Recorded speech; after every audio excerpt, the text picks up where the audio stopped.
Hello, everybody. You're tuning into 88.7 KTR in Kirksville, The Edge, and you're currently listening to Bulldog Babble, the one and only show where you get to hear about a new organization or something we want to babble about once a week, tonight at 7. I'm Dane. And I'm Toby, and we are about to talk about pet fish.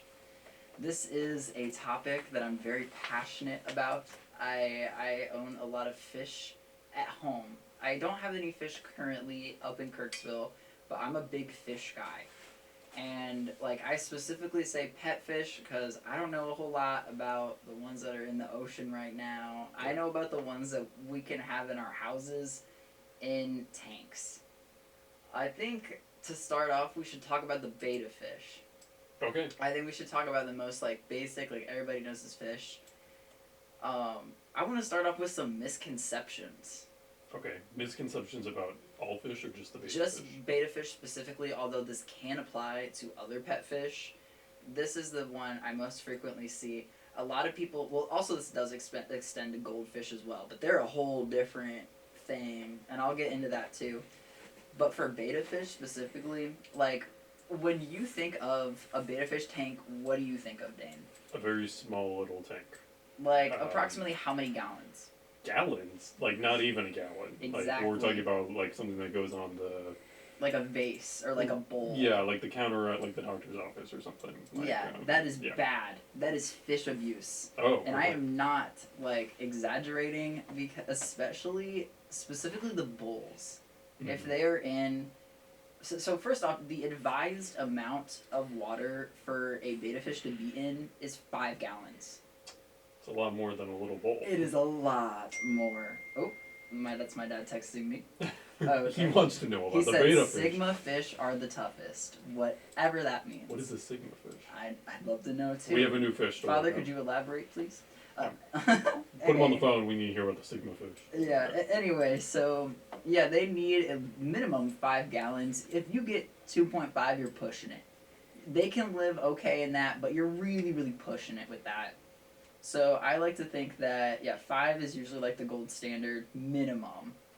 So when you see, somebody have a betta fish bowl in their house with that little tiny fish swimming around, no filter, no heater, you are a fool. You are abusing that fish. I always wondered as a little kid when I saw those little betta fish bowls. I'm like, they're small, and some of them, it's the fish doesn't even swim around. They literally just, they swim. That's around, because they're depressed. They just sit there. Mm-hmm. That's because they're sad, and they're probably actively dying as well. Why did we start putting them in tiny bowls? Do we know why? So there's when people think of wild betta fish, they have apparently. So what people use to justify the fact that they're in such small containers is the fact that in the wild they do live in puddles. Oh, but interesting. the difference between that is that there's a ton of puddles.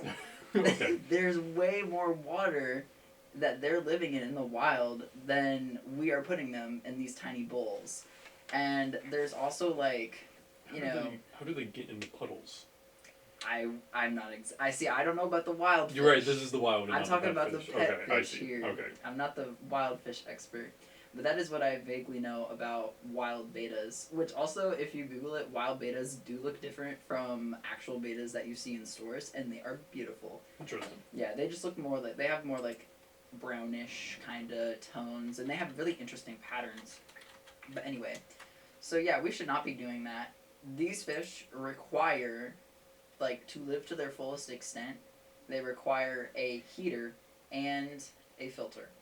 Otherwise, they are literally swimming in their own filth in a tiny bowl that's not big enough. And whenever you don't have a filter in your fish tank, the ammonia builds up, which is bad for fish. I can imagine. Yes, and when there's too much ammonia, that can cause diseases, and they die. They die young.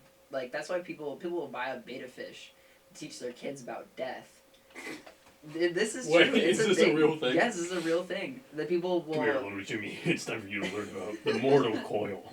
See, because they'll You're the betta fish. They see these fish as fish that don't have long lifespans. They only last a year at the longest. People will think like that. That's not true. These fish at least live to be like, they can live to be like 5 years. Like, these are, I mean, it doesn't seem like a crazy long difference, but it is to the fish. I promise you that. Yeah, that means yeah to the fish. Yeah, so, people do the same thing with goldfish too. But like I said, I'll get into that later.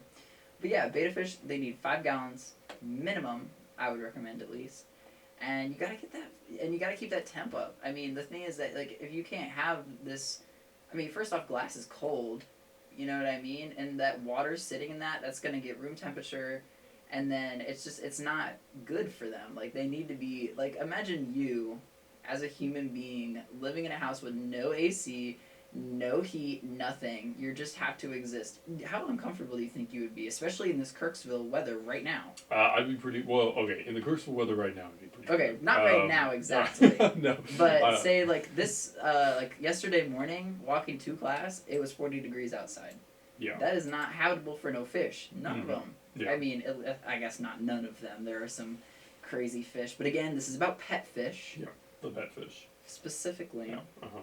No, that doesn't make sense though. Like if you said, "Dang, you had to live in a bathtub for the rest of your life." Yes. I probably wouldn't live that long. Exactly, and you'd be very sad, and that's why you see them. You can tell they look upset. I think people don't understand that fish are actually kind of cool and actually smart. You can train your beta fish. Huh. Yeah, you can make them jump through hoops. Oh wow. Yeah, if you put your hoop above the like the water line or whatever, you can train your beta to jump through the hoop. Interesting. And it's awesome. That is pretty cool. It is super cool. Like you can also like I've fed my own beta fish like by hand before as well, and like I've had them like grab it out of my hand, and it is the cutest thing ever. I love fish. But yeah, I mean that's the basics on the beta. I feel like people just treat them like total trash. They stay in these. You see them in the PetSmart with these tiny little cups, and you're like, oh, they're chill with that. They are not chill with that. Nuh-uh.